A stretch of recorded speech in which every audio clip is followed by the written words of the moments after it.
Bonjour, je m'appelle Samuel Kuhn, je suis historien de formation, je suis professeur d'histoire-géographie en lycée à Thonon-les-Bains, c'est en Haute-Savoie, au bord du lac Léman. Alors, vous le savez, la période que nous vivons, à bien des égards, c'est un choc souvent d'une grande brutalité. Et le projet qui vous est proposé est d'essayer d'appréhender, avec les outils et les méthodes de la discipline historique, cette irruption d'une situation de crise dans le déroulement de nos vies. C'est ce qu'on appelle faire de l'histoire orale, ou plutôt d'utiliser les sources orales. Et l'usage de ces sources a elle-même une histoire qui est assez longue. On peut faire remonter au début du XXe siècle aux États-Unis les premières entreprises de recueil de témoignages oraux dans le cadre d'enquêtes scientifiques. C'est ainsi que dans les années 1910, autour de William Isaac Thomas, des sociologues de Chicago ont voulu, par exemple, étudier l'immigration des Polonais à partir d'interviews et de récits de vie. Dans les années 1930, alors que le pays était plongé dans la grande crise économique, des enquêtes plus ambitieuses encore furent menées auprès des habitants les plus modestes. Cette façon d'enquêter, de constituer des archives orales, s'est surtout développée dans la seconde moitié du XXe siècle. Alors, il y a eu bien sûr les grandes enquêtes menées auprès des résistantes, auprès des résistants à la fin de la Seconde Guerre mondiale, auprès des rescapés de la Shoah. À la fin du XXe siècle, les tragédies, comme l'implosion de l'ex-Yougoslavie, ou au Rwanda avec le génocide perpétré contre la population Tutsi, ont également amené les chercheuses et les chercheurs à travailler à l'écoute des témoins. Mais comme pratique d'enquête, on peut dire que le virage a véritablement été pris dans les années 1970, en lien avec la volonté de recueillir les traditions d'un monde qu'on imaginait disparu, de mener ce qu'on appelait alors une histoire par le bas, une histoire du point de vue populaire. Les pionniers de cette approche se trouvaient en Grande-Bretagne, en Italie, ou aussi en France, notamment du côté d'Aix-Marseille, autour de l'historien Philippe Joutard. Depuis les années 1990, notamment, la pratique de l'histoire orale, la pratique de l'enquête orale s'est largement globalisée à travers le monde, elle s'est largement développée. Alors je vais essayer de vous donner maintenant quelques conseils pour mener des enquêtes. L'idéal, ce serait évidemment de pouvoir enregistrer l'entretien, mais bon, en raison du confinement, cet entretien se fera forcément à distance. Alors par chance, aujourd'hui, notamment les téléphones disposent souvent de ce type de fonction. Vous pouvez aussi tout simplement essayer de prendre des notes. En menant un entretien, vous allez constituer une source qui pourra être utilisée comme document historique. Et comme tout document, il faut pouvoir l'identifier. Donc pour chaque entretien, on vous demandera de remplir une petite fiche avec votre nom à vous, avec le nom de la personne que vous avez interrogée, mais aussi son âge, sa profession, d'autres éléments biographiques importants, la date de l'entretien, l'heure, la durée de l'entretien, et puis votre lien avec la personne interrogée. Vous préciserez s'il s'agit d'un oncle, d'une tante, de votre grand-mère, d'un voisin, etc. Avant de vous lancer, vous aurez d'abord préparé, avec vos enseignantes et vos enseignants, un petit questionnaire. Il faut ensuite avoir à l'esprit quelques particularités. Quand on donne la parole à un témoin, on va solliciter sa mémoire. Or, la mémoire, elle est faite de nos souvenirs, mais elle est faite aussi de nos oublis.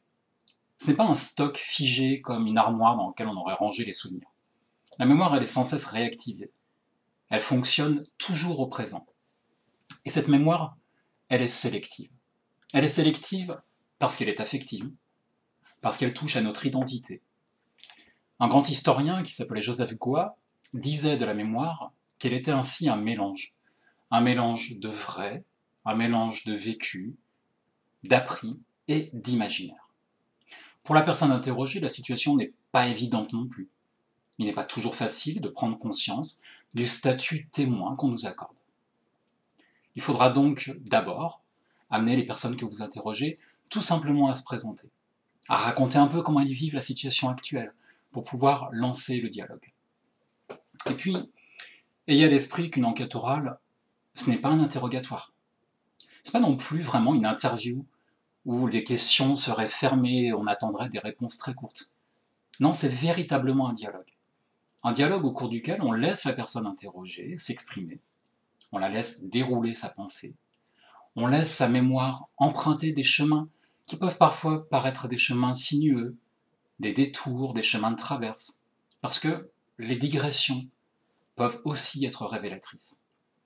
Alors les spécialistes disent qu'il faut mener ce qu'on appelle un entretien semi-directif. C'est-à-dire qu'on va respecter le cadre qui est fixé par l'enquête, à l'aide de vos questions, mais laisser à l'intérieur de ce cadre la discussion se dérouler. Laisser la parole déborder. Ce sera d'autant plus facile qu'une relation de confiance est instaurée entre vous et la personne interrogée. Lors d'une enquête orale, on peut être surpris de voir que les grands faits historiques, les grandes périodes, paraissent relativement loin. Interrogés sur les souvenirs de guerre, par exemple, des témoins parlent parfois moins des grands épisodes du conflit que du quotidien, les restrictions alimentaires, par exemple.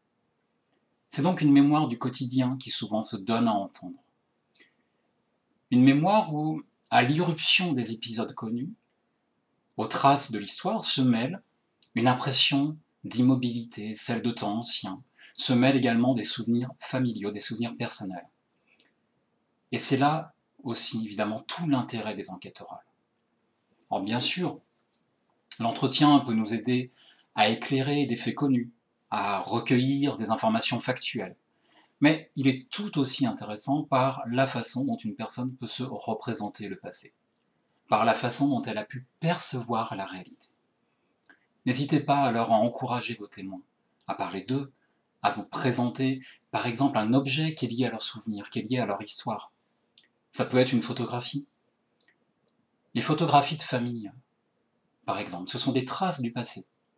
Mais une photographie de famille, ça peut aussi être le support de l'expression de la mémoire.